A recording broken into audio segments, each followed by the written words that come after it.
오늘 아침 출근길 혹시 다들 스마트폰 기사 확인하셨나요? 한국은행 금통위에서 드디어 깜짝 금리 결정을 발표했습니다. 예상치 못한 결과에 단톡방은 벌써 불이 나고 난리가 났더라고요.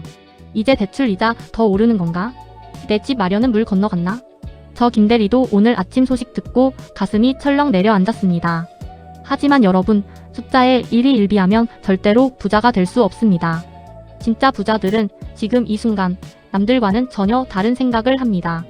지금의 혼란이 누군가에게는 벼랑 끝이지만 우리에겐 기회입니다. 2026년 상반기 영끌족과 무주택자가 반드시 알아야 할 변화들. 오늘 제가 아주 쉽고 날카롭게 딱 8단계로 정리해 드릴게요. 끝까지 보시면 여러분의 통장 잔고를 지키는 법을 알게 될 겁니다. 자, 그럼 김대리와 함께 돈 공부 제대로 시작해 볼까요? 한국은행은 이번에도 기준금리를 2.5%로 동결하며 숨고르기에 들어갔습니다.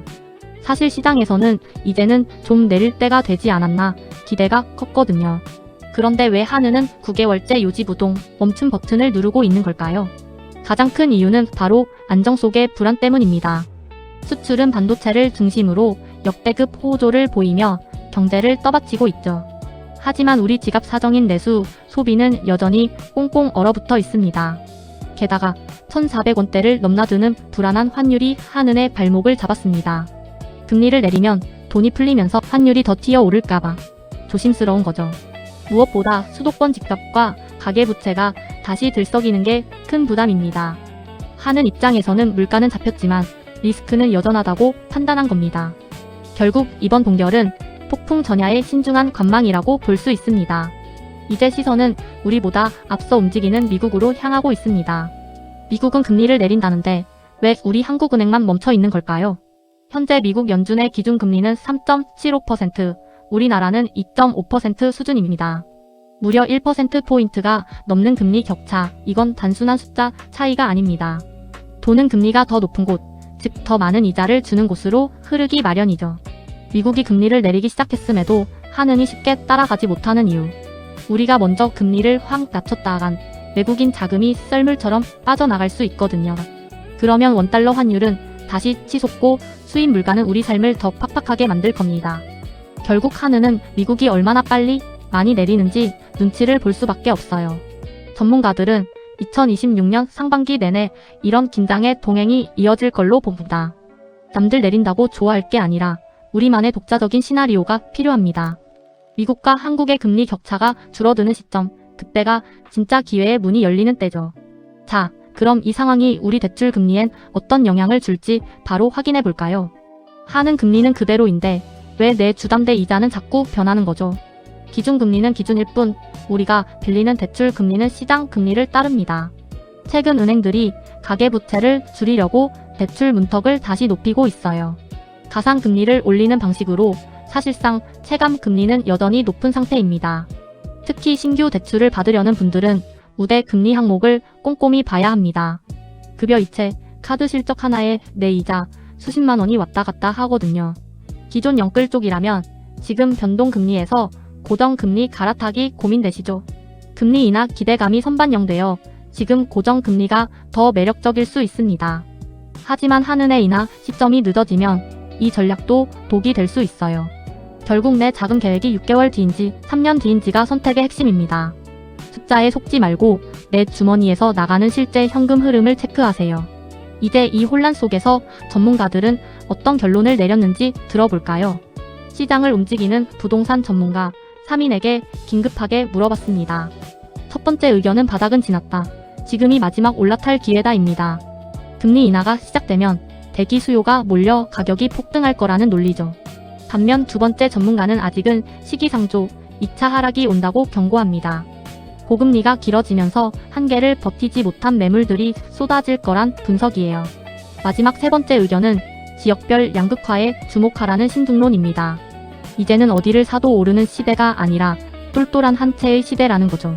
세 전문가의 의견이 이렇게 갈리는 이유는 그만큼 시장이 복잡하기 때문입니다. 하지만 공통적인 의견도 있습니다. 공급 부족은 피할 수 없는 현실이라는 것. 결국 금리가 조금만 내려가도 불씨는 언제든 다시 살아날 준비가 되어 있습니다. 누구의 말을 믿을지는 중요하지 않습니다. 중요한 건 여러분의 기준이죠. 이제 이 혼란을 이겨낼 김대리만의 머니 멘탈 관리법을 공개할게요. 금리가 발표될 때마다 가슴 졸이는 삶, 이제는 끝내야 합니다. 진짜 투자는 숫자를 맞추는 게임이 아니라 멘탈을 지키는 싸움이니까요. 남들이 지금 사야 한다고 떠들 때 나만의 기준이 없으면 휘둘릴 수밖에 없죠. 여러분의 머니 멘탈은 지금 어떤 상태인가요? 혹시 포모에 빠져 있진 않나요? 부자가 되는 첫 번째 원칙은 감당 가능한 리스크를 파악하는 겁니다. 이자가 1% 더 올라도 내 일상이 무너지지 않을 정도가 진짜 내 실력입니다.